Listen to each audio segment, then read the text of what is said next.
We are not your grandmothers and grandfathers, NAACP. And I know some chapters that's what I think of. We wanted to make this organization that already existed, that had a name, to see if we could make it work more effectively for justice in our community. I'm Shabaka Afrika. I am the president of the Crittenden County, Arkansas, NAACP. The purpose of the NAACP is to ensure equal justice under the law and due process. Generally speaking, that's what it says in this Constitution.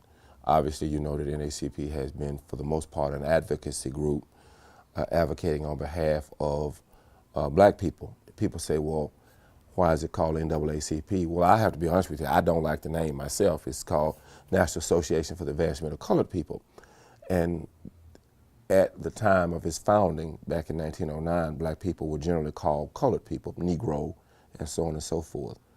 But I am the president of the local chapter here in West Memphis, Arkansas.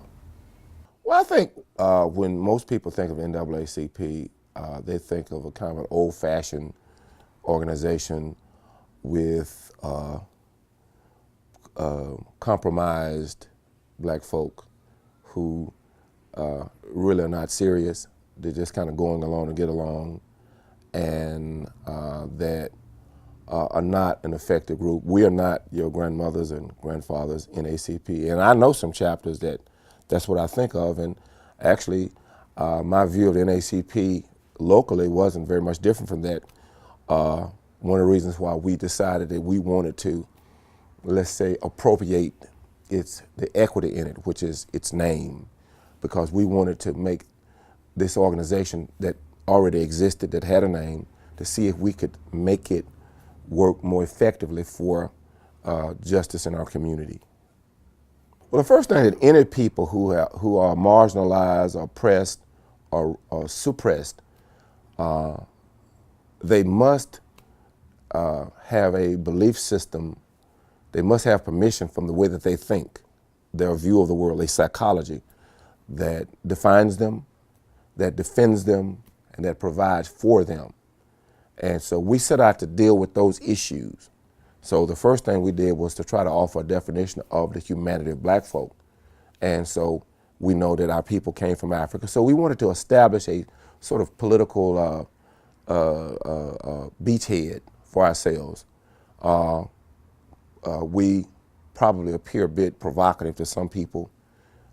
Some people say we go too far, which is, I call coon talk, for you're willing to do something that I'm not willing to do. And by the way, the word coon is not a bad term. It's simply a term that I think is recognized even in academia as a sort of racial brown noser. Those are those black people that are willing to sell out their people for personal gain.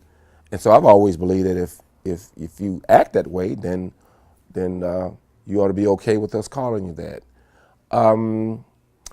What we've been doing for the last several years, a main mission is to educate, is to teach black folk who they are, where they came from, what are our conditions and circumstances, and what kind of behavior do we need to embrace to change the course of history for our people, in particular for the unborn. I believe that's our responsibility.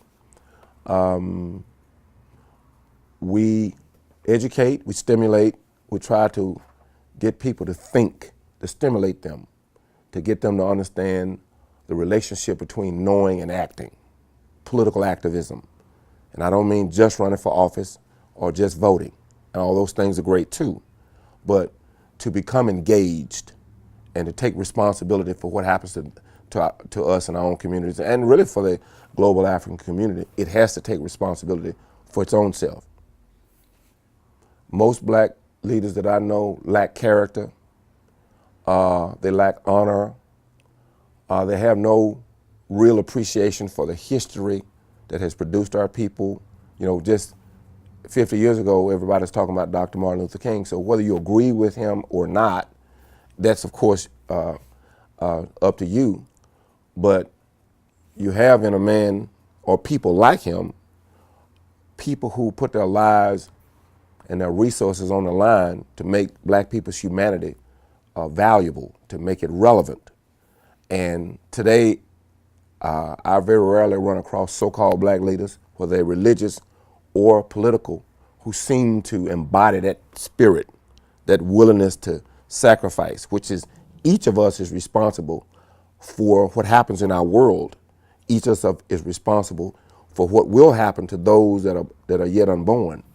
So what I see in black leadership is it's compromised, bought, rented, as Al Sharpton says, rented, bought, leased, and I'm not very impressed. Now, that doesn't mean every single person, obviously, and I'm probably going to say some things that doesn't apply to everybody, but as a general rule, no, they're not up to the task. Some people say, well, they don't know any better. Well, yes, they do. In 2018, everybody knows better. And if in 2018 you don't know better, then you need to sit down, please. Because otherwise there will be a generation one day will come along and sit you down.